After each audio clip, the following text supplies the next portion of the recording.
Ήρθε η ώρα της αναγνώρισης. Ο Ελάνιος Κόσμος 600, πρώτη έκδοση.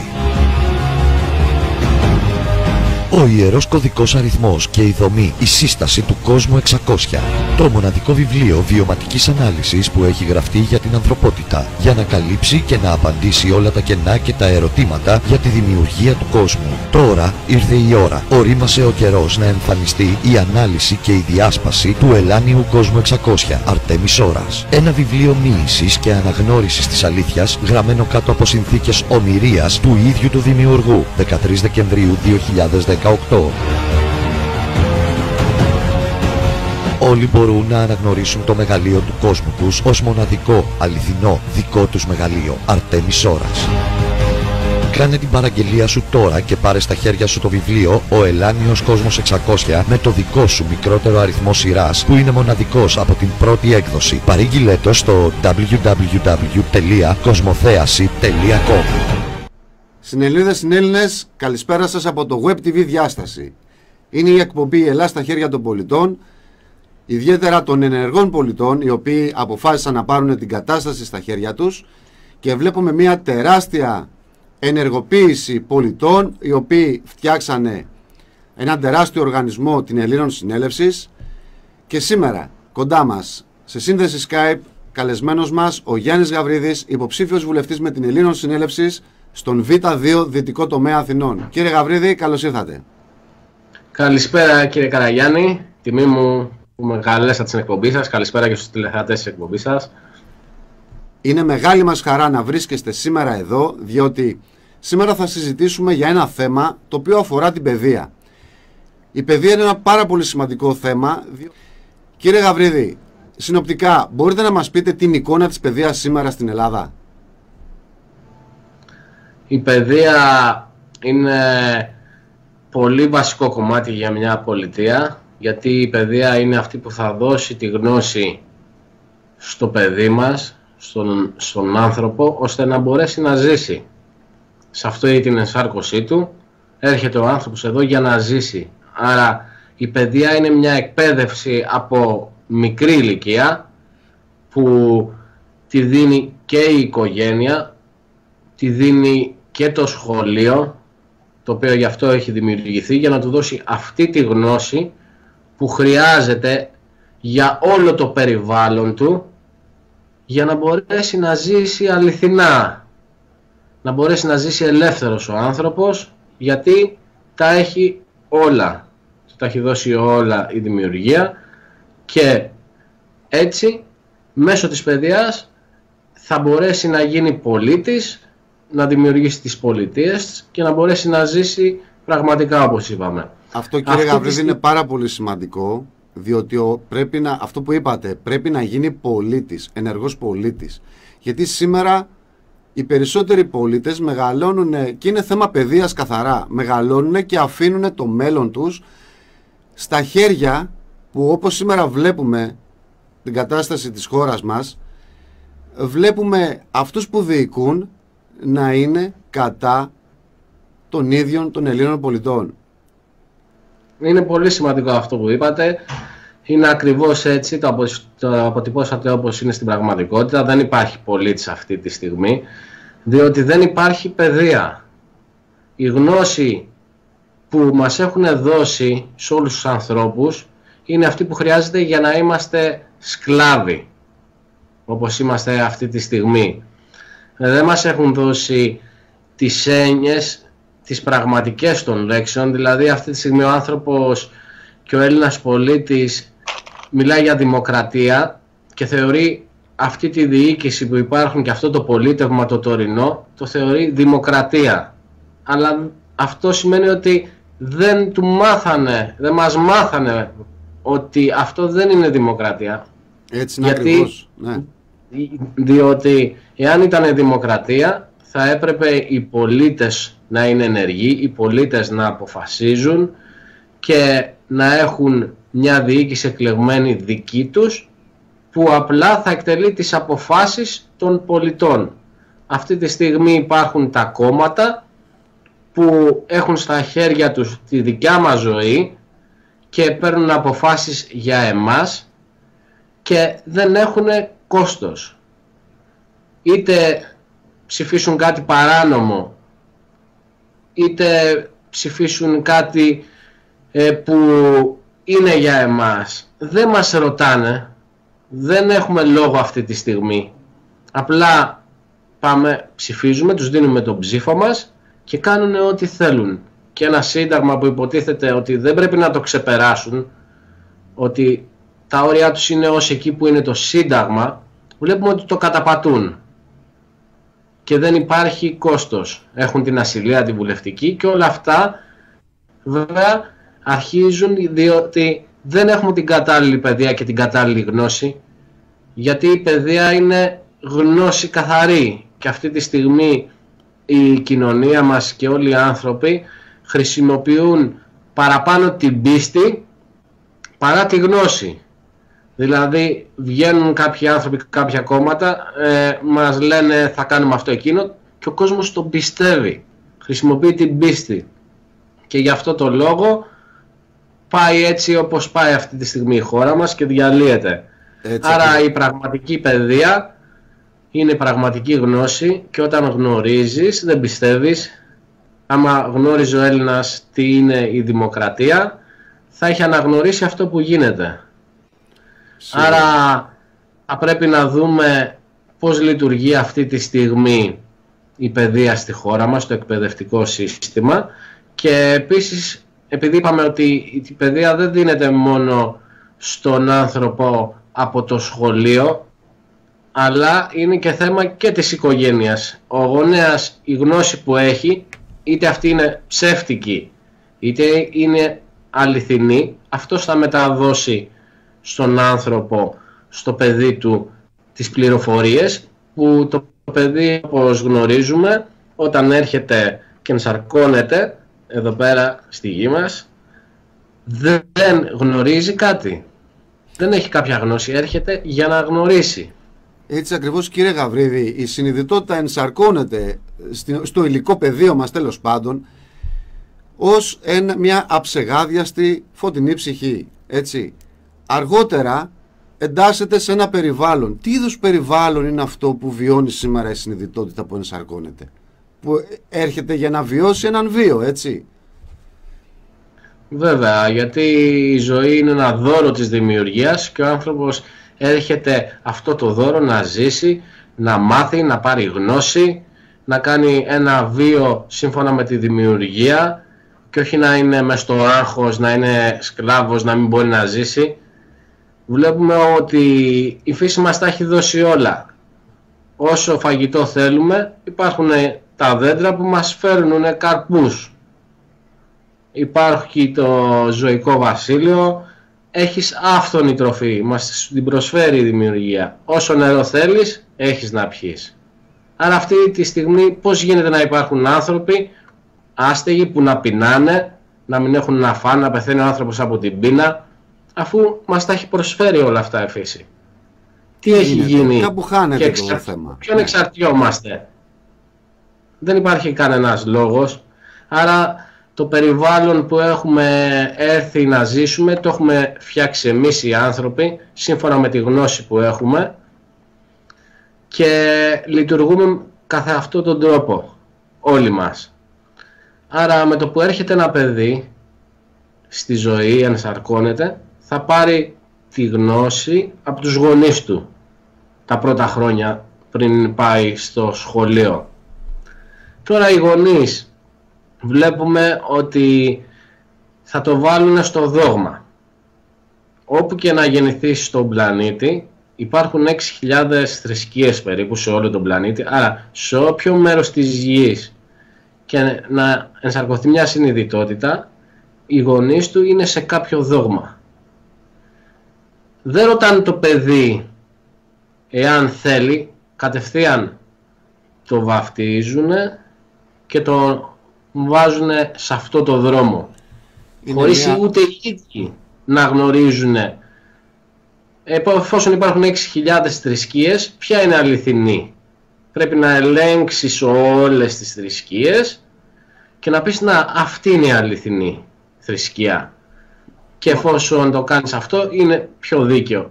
Αν και όλες οι θρησκείες βασίζονται στην πίστη, όπως είπαμε, που για μένα πραγματικά δεν υπάρχει πίστη και δεν θα έπρεπε να υπάρχουν και πληροφορίες που να δίνουν οι άνθρωποι στα παιδιά τους που να έχουν σχέση με την πίστη και όχι τη γνώση. Άρα κατευθείαν το παιδί χαράζεται, παίρνει ένα δρομολόγιο στο δόγμα του και ανάλογα και τι χαράγματα έχουν οι γονείς, τα μεταδίδουν και αυτά στα παιδιά τους. Έτσι είναι, γιατί και οι γονείς των γονέων του παιδιού και αυτοί κάνανε το ίδιο και ούτω καθεξής. Βέβαια, αυτό φέρνει σε μια κατάσταση τον άνθρωπο αυτή τη στιγμή να μην μπορεί να ξεφύγει από τη γνώση που δεν θα τη μη γνώση να το πω ότι δεν είναι αυτή η γνώση, γιατί η πραγματική γνώση είναι η αλήθεια που δεν έχει σχέση με την πίστη και αυτή η γνώση μπορεί να κάνει τον άνθρωπο συλλογικό να μπορέσει να ζήσει όπως το αξίζει. Όπως είπαμε και πριν, τα έχει όλα δωρεάν από τη φύση.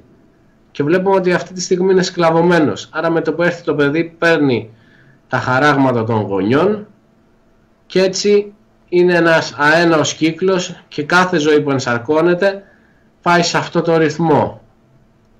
Μετά υπάρχει το σχολείο, έτσι. Υπάρχει ένα εκπαιδευτικό σύστημα που η πολιτεία πρέπει να εκπαιδεύσει, να φτιάξει πολίτη άνθρωπο για να μπορέσει να ανελιχθεί στη συνέχεια. Είναι η στιγμή δηλαδή που το παιδί θα ενταχθεί στην πολιτεία, η οποία πολιτεία θα του δώσει τα εφόδια για να βιώσει το βίο του, έτσι. Τι είδους εφόδια είναι αυτά σήμερα? Τι μαθαίνει ένα παιδί στο σχολείο, εδώ στην Ελλάδα, στη χώρα μας? Καταρχήν πρέπει να πούμε ότι διδάσκονται στο σχολείο κάποια βιβλία. Τα βιβλία αυτά έχουμε πληροφορίες και γνωρίζουμε ότι είναι κάποιοι άνθρωποι από το Κεντρικό Ισραηλιτικό Συμβούλιο μέσα στο Υπουργείο και βγάζουν την ύλη που θα διδαχτούν τα παιδιά μας. Άρα το δόγμα είναι πάλι μέσα στην παιδεία. Γι' αυτό είναι και το Υπουργείο Παιδείας και Θρησκευμάτων. Τι σχέση έχει? Καμία σχέση δεν έχει η θρησκεία με την παιδεία. Η παιδεία είναι γνώση και η θρησκεία είναι πίστη. Και βλέπουμε ότι η πίστη γράφει τα βιβλία της γνώσης.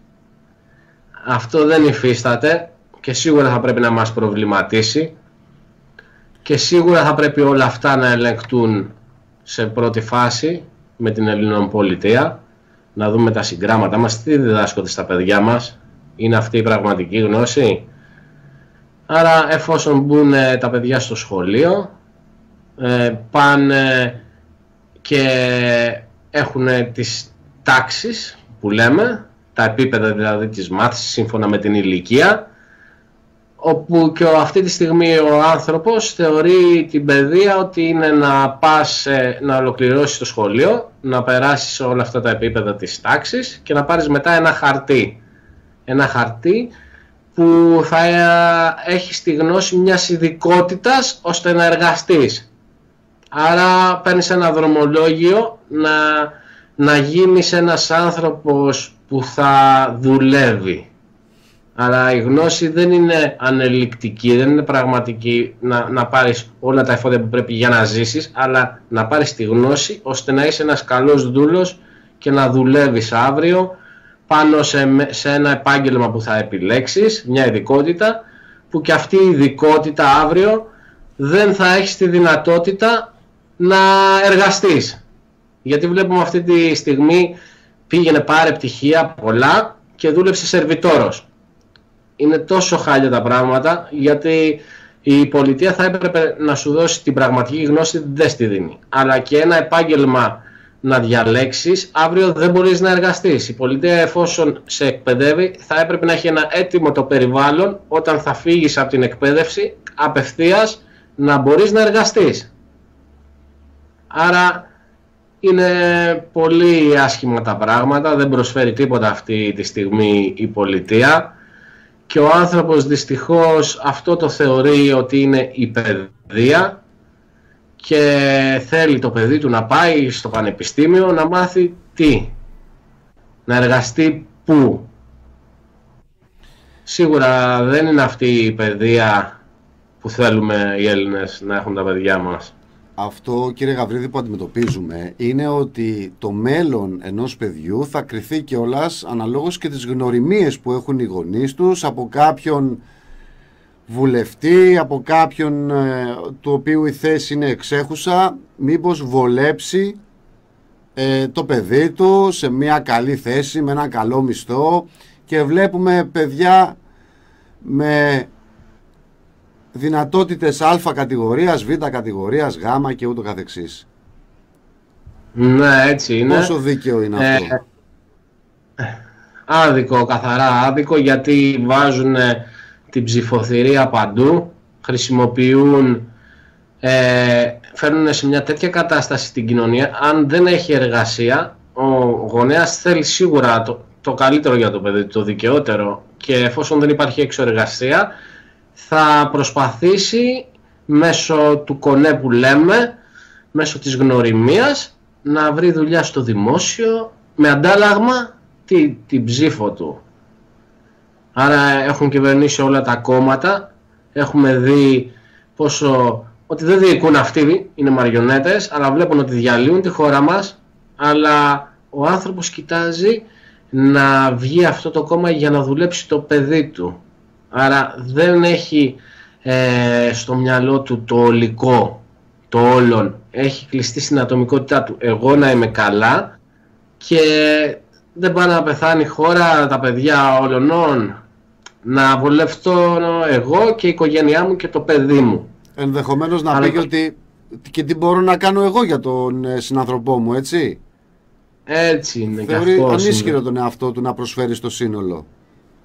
Μα η εικόνα που έχει από αυτές τις πολιτικές, από τότε που έχει γεννηθεί και έχει έρθει εδώ, έχει δει τα κόμματα, αυτό είναι το φυσιολογικό για αυτόν, δεν έχει κοιτάξει στο παρελθόν να πάρει εικόνα. Το παρελθόν είναι αλλοιωμένο, η παιδεία μας είναι αλλοιωμένη, άρα όταν σου μαθαίνουν αλλοιωμένη την ιστορία σου και το παρελθόν σου, στο έχουν αλλοιωμένο, θα κοιτάξεις πίσω, μπορεί και να μην δώσεις καν σημασία, θα δεις το τώρα. Νομίζει ο Έλληνας πολίτης ότι πάντα υπήρχαν κόμματα, ενώ τα κόμματα δημιουργήθηκαν από τον Όθωνα και μετά. Έτσι είναι, ναι. Πριν δεν υπήρχαν κόμματα, Έλληνα πολίτη. Πρέπει να κοιτάξεις το παρελθόν, και το παρελθόν δεν είναι μία μέρα πίσω. Το παρελθόν και ο χρόνος είναι ένας γενικά. Το παρελθόν είναι και ένα δευτερόλεπτο. Παρελθόν είναι και 20.000, 100, 200 εκατομμύρια χρόνια πίσω. Όλα είναι παρελθόν. Άρα ο Έλληνας πολίτης μπορεί να είναι ευαισθητοποιημένος στο παρελθόν, το χθες. Ότι έγινε αυτό στη χώρα μου, αλλά δεν έχει την ίδια ευαισθησία για το παρελθόν άμα πάει πολλά χρόνια πίσω. Γι' αυτό λέει και αρχαίοι Έλληνες και Έλληνες τώρα. Ενώ δεν έχει καμία διαφορά. Άρα δεν μπορείς να είσαι ευαισθητοποιημένος για το παρελθόν, συνέβη αυτό πριν ένα χρόνο, αλλά αυτό που συνέβη πριν 10.000 χρόνια, 20.000 χρόνια δεν υπάρχει. Είναι το ίδιο ακριβώς. Όπως είπατε και πριν, κύριε Γαβρίδη, στο σχολείο, η ύλη στα σχολεία των βιβλίων βγαίνει από το Κεντρικό Ισραηλιτικό Συμβούλιο. Αυτό που προσπαθούν να κάνουν, συμφωνώ μαζί σας, όντως προσπαθούν να αποκόψουν τις ρίζες τις ελληνικές, και βλέπουμε ότι προσπαθούν να περάσουν στους Έλληνες, ιδιαίτερα στην παιδεία, ότι οι αρχαίοι Έλληνες ήταν κάτι άλλο με τον νεοέλληνα σήμερα. Όντως βλέπουμε, η μόνη διαφορά είναι ότι είναι η κατάσταση, είναι η προσπάθεια μάλλον του Κεντρικού Ισραηλιτικού Συμβουλίου να εβραιοποιήσει τον Έλληνα. Γιατί κακά τα ψέματα, κύριε Γαβρίδη, δεν βλέπουμε σήμερα τον Έλληνα να τιμά τους προγόνους του. Έτσι είναι. Ο Έλληνας, ενώ έχει τα παραδείγματα που μπορεί να τα δει από μόνος του, όπως είναι ότι αυτή τη στιγμή όλα τα πανεπιστήμια διδάσκουν τι? Τους δικούς μας, τους Έλληνες φιλοσόφους μας, τα μαθηματικά, οι τέχνες, τα πάντα. Αυτά είναι σημάδια που πρέπει να τα δει. Δεν χρειάζεται να σου τα μάθουν οι Ελληναπολίτες. Αυτά μπορείς να τα παρατηρήσεις. Όλος ο πλανήτης, όπου και να σκάψεις, υπάρχουν ναοί των Ελλήνων, υπάρχουν τα πάντα. Όλος ο πλανήτης είναι Ελλάς. Αλλά παίρνουν μια γνώση που αφήνει στο περιθώριο τους Έλληνες, και αυτό το μεγαλείο δεν διδάσκεται αυτή τη στιγμή στα παιδιά. Τα παιδιά μας δεν έχουν γνώση του παρελθόντος, δηλαδή στην παιδεία μας μέσα, αντί να έχουν τους δικούς μας, τόσο γένος των ηρώων, πραγματικά, τόσοι φιλόσοφοι, αυτά γιατί δεν διδάσκουν αυτά στο σχολείο και μου διδάσκουν ποιος είναι ο Ελευθέριος Βενιζέλος, γιατί όλοι οι δρόμοι έχουν τα ονόματα ανθρώπων που δεν είναι Έλληνες, γιατί δεν προωθείται και μέσω της παιδείας η ελληνικότητα. Άρα σε ποιο μονοπάτι θέλεις να με κάνεις να ξεχάσω ότι είμαι Έλληνας και ότι είσαι κάτι άλλο, είσαι ένας άνθρωπος όπως το κάνουν τώρα με τη μετανάστευση σε όλο τον πλανήτη, να ξεχάσεις το παρελθόν σου και να είναι μια μάζα όλοι οι άνθρωποι μαζί. Άρα δεν είναι έτσι, γιατί η ρίζα των ανθρώπων είναι οι Έλληνες, ο πλανήτης είναι Ελλάς των ανθρώπων, και εμείς πρέπει να ξαναθυμίσουμε και να ξαναφέρουμε στην επιφάνεια και να τα δει ο Έλληνας πολίτης ό,τι αφορά τον ελληνισμό. Γιατί δεν υπάρχει κάτι άλλο. Όλοι στον πλανήτη δημοκρατία λένε. Δεν επικαλούνται τη δημοκρατία. Όλοι. Πού είναι η δημοκρατία? Πού υπάρχει δημοκρατία? Πώς υπάρχει έννοια της δημοκρατίας? Όλα τα κράτη στον πλανήτη μιλάνε για δημοκρατία και κανένα κράτος δεν έχει δημοκρατία. Αλλά αυτό επικαλούνται. Άρα φανταστείτε τη δύναμη και τη δυναμική της δημοκρατίας. Ποια είναι η πραγματική δημοκρατία, που είπαμε ότι δεν είναι πολίτευμα, είναι απλά η εκτελεστική εξουσία των αποφάσεων των δημοκρατικών, βέβαια, που λαμβάνουν οι πολίτες. Έτσι ακριβώς. Άρα αυτό πρέπει να εγκαθιδρύσουμε, την πραγματική δημοκρατία, και αυτός είναι ο στόχος της Ελλήνων Συνέλευσης, να εγκαθιδρύσει την πραγματική δημοκρατία στην Ελλάς, και αυτό μετά θα πάει σε όλο τον πλανήτη, αλλά τη δημοκρατία μέσω των αξιακών πρωτοκόλων, γιατί η παιδεία και αυτό που θα δώσει τη διαφορετικότητα είναι το αξιακό, που κανένα κόμμα δεν έχει αναφέρει. Ζούμε σε ένα πολύ αντιαξιακό περιβάλλον, ενώ η Ελλήνων Συνέλευση έφερε τις αξίες να τις δει ο άνθρωπος, να τις κατανοήσει και να τις κάνει χρήση. Γιατί οι αξίες είναι οι ιδιότητες που όσο περισσότερο τις χρησιμοποιεί ο άνθρωπος, τόσο περισσότερο τον τοποθετούν στη μεσότητα, εκεί που πρέπει να είναι ως άνθρωπος. Και αυτό δεν υπάρχει σήμερα.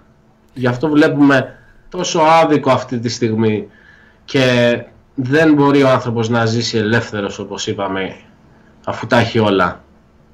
Κύριε Γαβρίδη, σε αυτό το σημείο να βάλουμε μία άνω τελεία για να πάμε για ένα σημαντικό μήνυμα.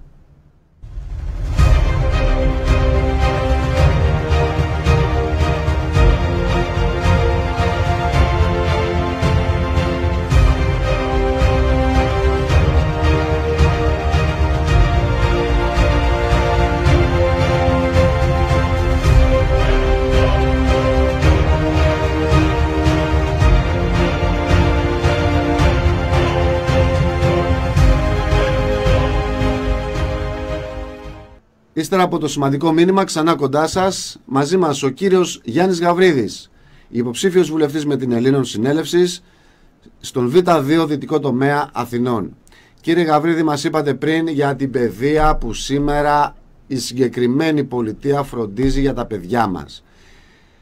Μας είπατε ότι η ύλη στα σχολεία προέρχεται από το Κεντρικό Ισραηλιτικό Συμβούλιο και είναι δεδομένο πλέον, και θα πρέπει όλοι οι Έλληνες πολίτες να το καταλάβουν, ότι προσπαθούν να αποκόψουν τον Έλληνα από τις ρίζες του.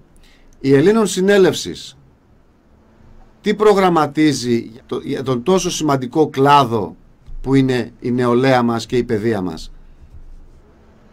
Η Ελλήνων Συνέλευσης είναι μέλημά της να αποκαταστήσει όλο αυτό το άδικο και όλη αυτή τη μη γνώση, θα πάμε να προσφέρουμε την πραγματική γνώση στον Έλληνα πολίτη, ώστε μέσα από αυτή τη γνώση που δεν θα έχει το δρομολόγιο ώστε απλά να βρει μια δουλειά και να εργαστεί, μια γνώση για όλο το περιβάλλον, για τη φύση, για το δήμο του, για τη χώρα του, για τον πλανήτη του.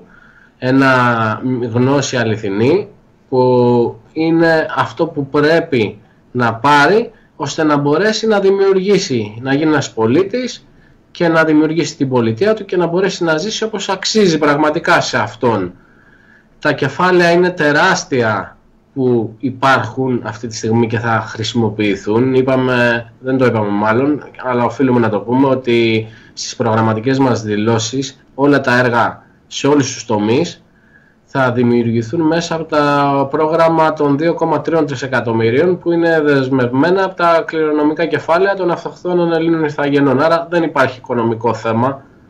Χρησιμοποιούμε αυτό το πλούτο και όσο ακόμα χρειαστεί για τα έργα σε όλη την Ελλάδα. Άρα έχουμε χρήματα για να φτιάξουμε ένα σχολικό περιβάλλον που να μην είναι φυλακή καταρχήν, τεράστιες οι εγκαταστάσεις, με αίθουσες, με κτίρια τεράστια, σε ένα χώρο μέσα στη φύση, σε ένα ωραίο περιβάλλον. Επίσης θα εντάξουμε και τον αθλητισμό στην παιδεία. Κάθε σχολική εγκατάσταση θα έχει όλα τα γήπεδα από όλα τα αθλήματα, ώστε να μπορέσει και το Ελληνόπουλο να μπει στη διαδικασία να διαλέξει, που να δει που έχει ταλέντο, τι του αρέσει. Άρα πάμε από τις εγκαταστάσεις που φτιάχνουμε ένα περιβάλλον κατάλληλο για παιδεία, πάμε σε μια πραγματική γνώση, θα ελέγξουμε ό,τι έχει γραφτεί και όλα τα συγγράμματα που αυτή τη στιγμή διδάσκονται τα παιδιά μας, θα τα ελέγξουμε όλα και όπου χρειάζονται αλλαγές και ό,τι χρειάζεται, πάμε σε μια πραγματική γνώση, χωρίς πίστη. Επίσης, όπως είπαμε, επειδή η παιδεία δεν είναι μόνο το σχολείο, αλλά είναι και οι γονείς, άρα θα υπάρχουν οι κατάλληλες αίθουσες που θα δημιουργηθούν και θα εκπαιδεύονται και οι μεγαλύτεροι άνθρωποι. Δεν είναι μόνο για τα παιδιά η εκπαίδευση, αφορά όλη την κοινωνία και όλους τους ανθρώπους. Θα χρηματοδοτηθούν, θα βγει ένα πρόγραμμα που οι πολίτες θα μπορούν να παρακολουθούν μαθήματα και να εκπαιδεύονται και αυτοί, σύμφωνα με την εγκαθίδρυση βέβαια και των ελάχιστων αξιακών πρωτοκόλων, που είναι η βάση, από εκεί ξεκινάμε. Το αξιακό είναι που πρέπει να μάθει και το παιδί, αλλά και ο μεγαλύτερος άνθρωπος, ο Έλληνας πολίτης, που είναι η ίδια τη φυσιολογία, από αυτό είναι δημιουργημένος, και έτσι με αυτόν τον τρόπο θα μπορέσουμε να μπούμε σε μια ροή ανελικτική και θα μπορούμε να πάρουμε όλες τις πληροφορίες ώστε να μην ξαναγίνει ο άνθρωπος σκλάβος όπως είναι τώρα, όσο σκληρό και αν ακούγεται. Γιατί όπως είπαμε, τα έχουμε όλα από τη φύση και είμαστε αυτή τη στιγμή εξαρτώμενοι από κάποιον άλλο. Δεν υπάρχει ελεύθερη βούληση πουθενά. Αλλά είναι αλήθεια, Έλληνα, και πρέπει να το παραδεχτείς ότι δεν είναι μόνο αυτό που έχεις δει. Μπορείς και να φανταστείς και το αύριο, αλλά πρέπει να ψάξεις και να γνωρίσεις το σήμερα το τι ακριβώς συμβαίνει. Άρα η Ελλήνων Συνέλευσης δεν έχει οικονομικό ταβάνι. Φτιάχνουμε τις εγκαταστάσεις μας, οι καλύτεροι δάσκαλοι, εκπαιδευτές, γνώση, άπλετη, αληθινή, πραγματική, ελάνε αξιακά πρωτόκολλα, εγκαθίδρυση, και ο Έλληνας πολίτης θα ανελύσσεται. Και από εκεί και πέρα είναι στην επιλογή των Ελλήνων πολιτών αν θα το αντιληφθούν αυτό το τεράστιο που φέρνει η Ελλήνων Συνέλευσης και θα έρθουν να πάμε να το κάνουμε όλοι μαζί. Κύριε Γαβρίδη, είναι πολύ σημαντικό αυτό που λέτε και όντως είναι επιτακτική ανάγκη οι Έλληνες πολίτες να το αντιληφθούν αυτό, διότι σήμερα οι Έλληνες γονείς φοβούνται πάρα πολύ για τα παιδιά τους. Φοβούνται μην καταλήξουν, μην γίνουν ναρκωμανείς. Υπάρχουν πάρα πολλοί φόβοι. Έτσι. Ναι. Αυτό το σύστημα παιδείας που περιγράφεται με την Ελλήνων Συνέλευσης είναι κάτι το τόσο διαφορετικό. Είναι το διαφορετικό, είναι το αληθινό. Όλοι οι άνθρωποι, αυτό το εικονικό το ψηφίζουμε τώρα, το θεωρούσαμε ότι αυτό είναι το πραγματικό, αλλά δεν είναι έτσι και πρέπει να τα αναγνωρίσει ο Έλληνας πολίτης. Θα πρέπει η ελεύθερη του βούληση και αυτό που θέλει να μπορεί να εκδηλώνεται κιόλας. Αυτή τη στιγμή αυτά που θέλουμε οι Έλληνες πολίτες και όλοι οι άνθρωποι αυτά που θέλουν είναι το ίδιο. Θέλουν να μπορέσουν να ζήσουν, να έχουν ένα ικανοποιητικό μισθό, να έχουν χρόνο, να έχουν ένα καθαρό περιβάλλον, μια ωραία πολιτεία, να μην έχουν άγχος. Όλοι οι άνθρωποι θέλουν με το ίδιο. Άρα πώς γίνεται να μην μπορούμε αυτό που θέλουμε όλοι οι άνθρωποι να το εκτελέσουμε? Είναι επειδή δεν έχουμε τη διαχείριση αυτή τη στιγμή. Ψηφίζουμε, είμαστε όλοι διαιρεμένοι, δεν τα βρίσκουμε μεταξύ μας. Ψηφίζουμε κάποιους άλλους να το κάνουν αυτοί για εμάς. Δεν γίνεται άλλο να το κάνουν άλλοι για εμάς, γιατί είδαμε ότι δεν είναι δικοί μας και δεν εκτελούν για μας, μας σκοτώνουν, μας γενοκτονούν, μας διαλύουν τη ζωή, τη χώρα και πρέπει να μπει ένα τέλος. Γι' αυτό είναι η ώρα μέσω της Ελλήνων Συνέλευσης, η βούλησή σου Έλληνα πολίτη, η βούλησή σου άνθρωπε, σε όποιο κόμμα κι αν είσαι και ό,τι δόγμα κι αν έχεις και όποια πιστεύω κι αν έχεις, έχει έρθει να έρθει με την Ελλήνων Συνέλευση και η βούλησή σου να γίνει πράξη. Να διοικήσεις εσύ, να παίρνεις αποφάσεις εσύ για τα πάντα. Και για τη ζωή σου και για τη χώρα σου και να μπορείς να χαράξεις και το μέλλον σου. Δεν υπάρχει κάτι άλλο αυτή τη στιγμή. Η Ελλήνων Συνέλευση είναι μονόδρομος. Η εγκαθίδρυση της πραγματικής δημοκρατίας είναι αυτό που θα φέρει τη λύση. Αυτό είναι το μήνυμα που θέλετε να περάσετε στους Έλληνες πολίτες σήμερα? Το μήνυμα είναι η ένωση. Δεν υπάρχει κάτι άλλο. Η διαίρεση μας έχει φέρει εδώ που μας έχει φέρει. Δεν μπορώ άλλο να είμαι εχθρός με τον συνάνθρωπό μου, να μην τα βρίσκω σε μια πολιτεία που είναι ολονών μας, σε μια χώρα που είναι ολονών μας. Άρα πρέπει να αφήσουμε στην άκρη τις διαφορές μας και όλοι μαζί να τα βρούμε και να προχωρήσουμε σε μια κοινή γραμμή στα θέλω μας, που είναι τα ίδια ολονών. Πάμε να βγάλουμε τη διοίκησή μας, γι' αυτό δημιουργούμε πολίτες. Θα έρθει ο Έλληνας, θα εκπαιδευτεί για να διοικήσει αύριο τη χώρα του. Αυτό θα γίνει με την Ένωση, μέσω της Ελλήνων Συνέλευσης. Είναι το περιβάλλον, το κατάλληλο, είναι η ώρα τέτοια, η χρονική, που δεν έχουμε περιθώρια.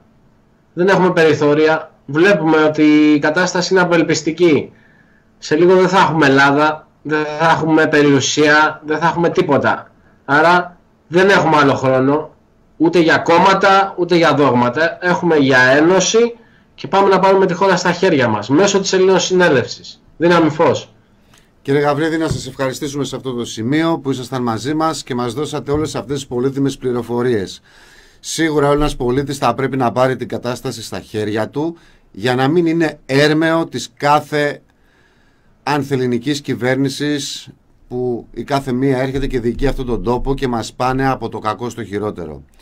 Φίλες και φίλοι, ήταν η εκπομπή «Ελλάς στα χέρια των πολιτών». Μέχρι το επόμενο ραντεβού, γεια σας.